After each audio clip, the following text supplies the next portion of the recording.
الحمد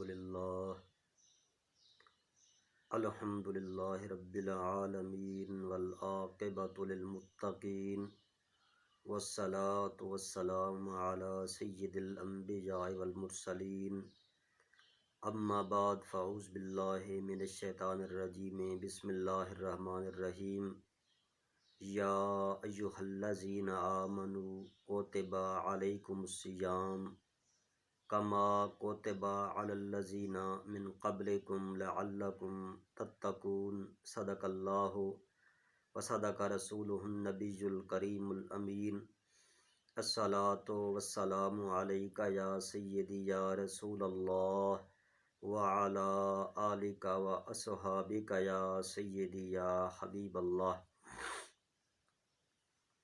میرے نہایت واجب الاحترام بزرگوں، دوستوں اور نوجوان ساتھیوں،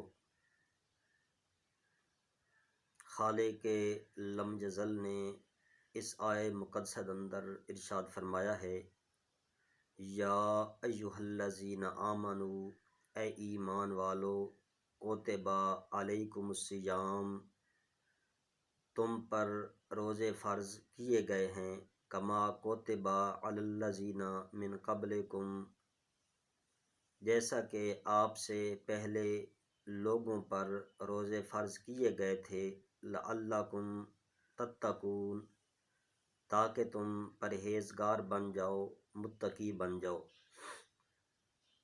گرامی قدر، روزے کا شریعت مطہرہ کے اندر ایک بہت بڑا مقام اور مرتبہ ہے، اور روزہ رکھنے کے بے شمار دنیاوی اور اخروی فوائد ہیں، اور اس کا اجر بھی بہت ہی زیادہ ہے۔ مصطفیٰ کریم علیہ الصلاۃ والتسلیم نے ارشاد فرمایا کہ احیوا قلوبکم بقلۃ الضحک وقلۃ الشبع، کہ تم اپنے دلوں کو زندہ کرو، بیدار کرو، کس چیز کے ساتھ؟ کم ہنس کر اور کم کھا کر، اور کم کھانے کی زیادہ اور بہتر صورت یہی ہو سکتی ہے کہ انسان روزہ رکھے۔ وَطَاہِرْهَا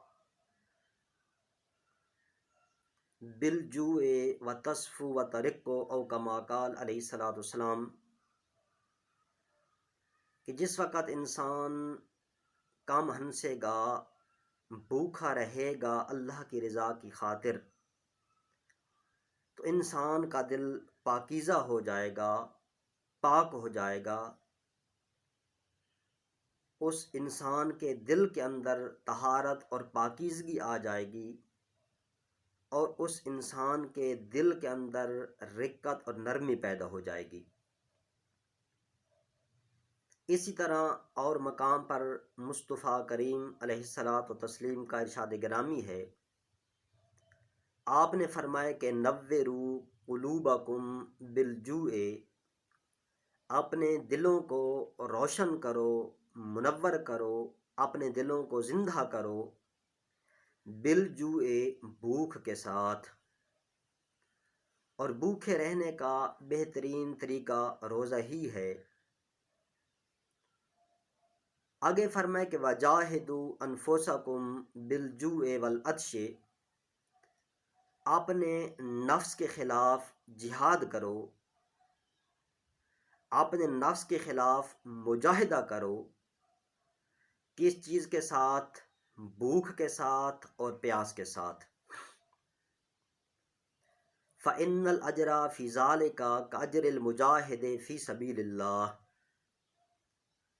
اور اس کا اجر و ثواب ایسے ہے جس طرح ایک مجاہد فی سبیل اللہ ہوتا ہے، یعنی جو اجر و ثواب مجاہد کو عطا کیا جاتا ہے، وہی ثواب اس انسان کو بھی عطا کیا جائے گا جو اللہ رب العزت کی رضا کے لیے بھوکا رہتا ہے اور پیاسا رہتا ہے، یعنی روزہ رکھتا ہے.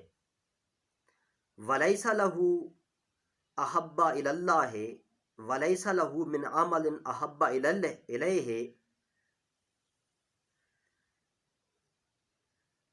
من جوع و عطش او کما قال علیہ الصلوۃ والسلام. اور اللہ رب العزت کے نزدیک اللہ رب العزت کی رضا کے لیے بھوکا رہنا اور پیاسا رہنا اس سے بڑھ کر کوئی محبوب ترین عمل نہیں ہے. آگے فرمائے کہ وَلَئِن یَلْجَا مَلَکُوتُ السَّمَاوَاتِ مَمْ مَلَا بَطْنَهُ. جو انسان اپنے پیٹ کو بھر لیتا ہے اس کو ملکوت السماوات کا مشاہدہ حاصل نہیں ہو سکتا. فَقَدَ حلاوت العبادت. اور جو انسان اپنے پیٹ کو بھر لیتا ہے اس کو عبادت کی لذت، حلاوت، چاشنی اور مٹھاس حاصل نہیں ہو سکتی.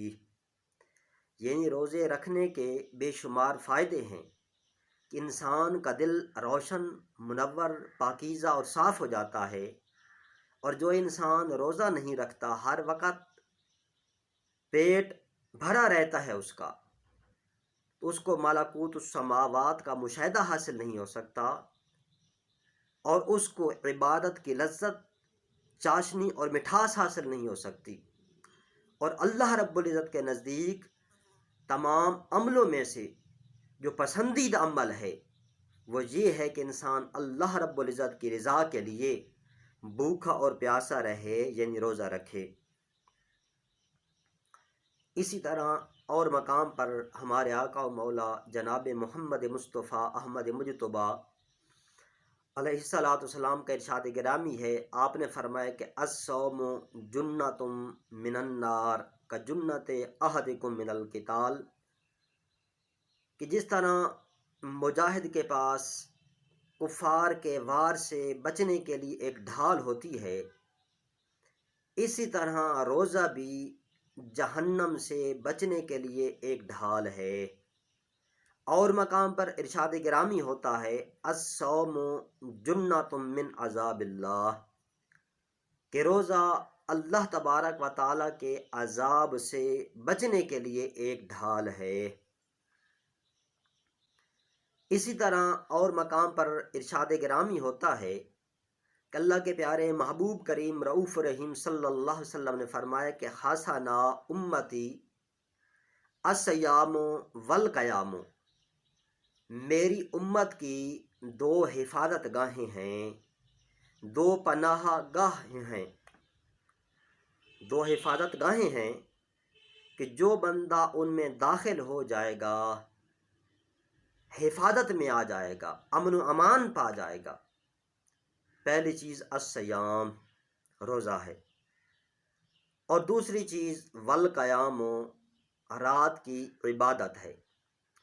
جو بندہ ان دو باتوں پہ عمل کر لیتا ہے، اللہ کی رضا کے لیے روزہ رکھ لیتا ہے اور رات کو اللہ کی رضا کے لیے قیام کرتا ہے، تو وہ اللہ رب العزت کی حفاظت میں آ جاتا ہے، اللہ رب العزت کی پناہ میں آ جاتا ہے. اسی طرح اور مقام پر اللہ کے پیارے محبوب کریم رؤوف رحیم صلی اللہ علیہ وسلم کا ارشاد گرامی ہے. آپ نے فرمایا کل حسنۃ بعشر امثالھا الی 700 ضعف الا الصوم. انسان کوئی بھی اچھائی کرتا ہے، کوئی بھی نیکی کرتا ہے تو خالق لم یزل اس نیکی کا جو اجر ہے 10 گنا سے لے کر 700 گنا تک عطا فرماتا ہے. الا الصوم، ہاں روزہ ایسی عبادت ہے کہ اس کے اجر و ثواب کی کوئی حد ہے ہی نہیں.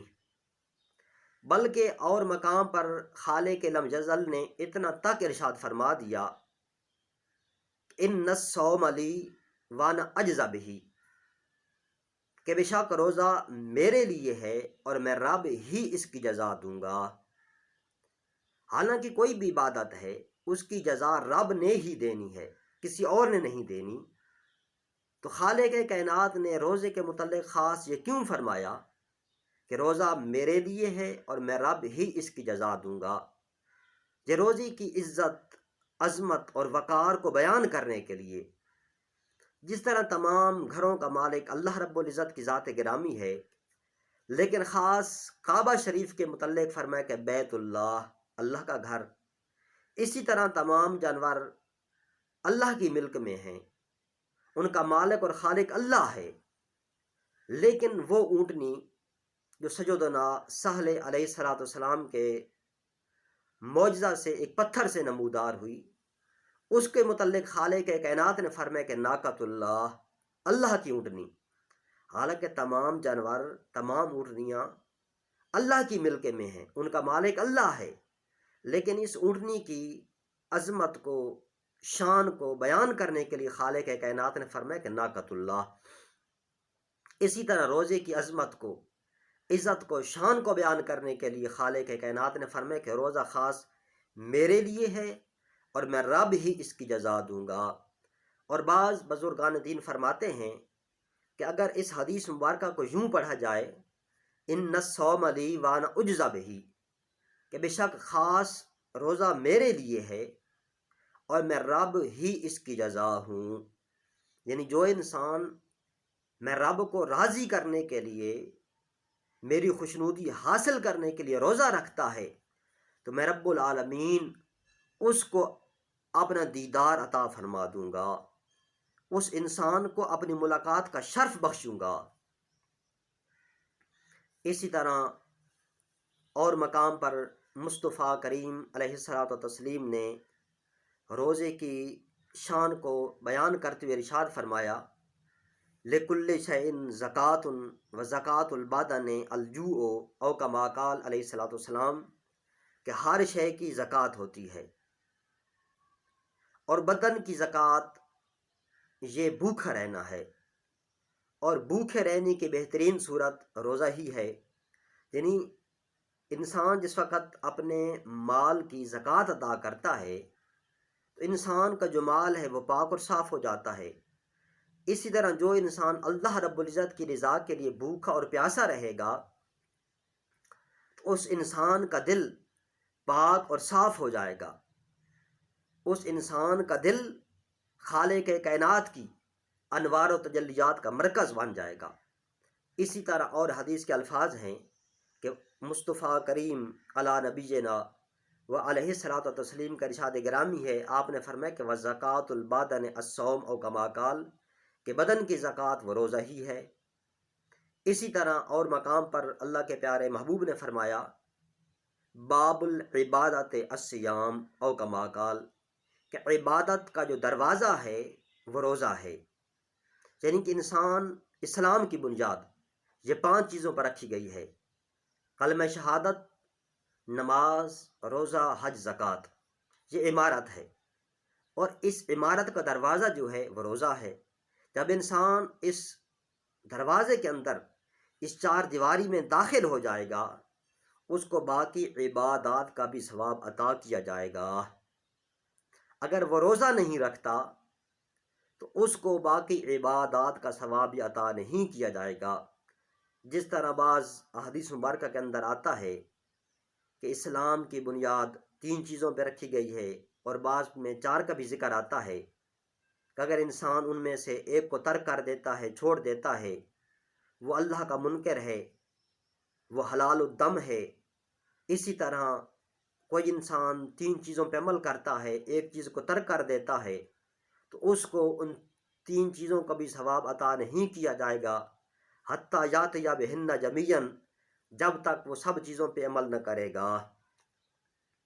اسی طرح اور مقام پر اللہ کے پیارے محبوب کریم رؤوف رحیم صلی اللہ علیہ وسلم کا ارشاد گرامی ہے، آپ نے فرمایا کہ بعد اللہ منہ جہنم مسیرۃ 100 عام، او کما قال، کہ جو انسان اللہ رب العزت کی رضا کے لیے ایک روزہ رکھتا ہے، خالق کائنات اس انسان کو 100 سال کی مسافت جہنم سے دور فرما دیتا ہے۔ اور مقام پر ارشاد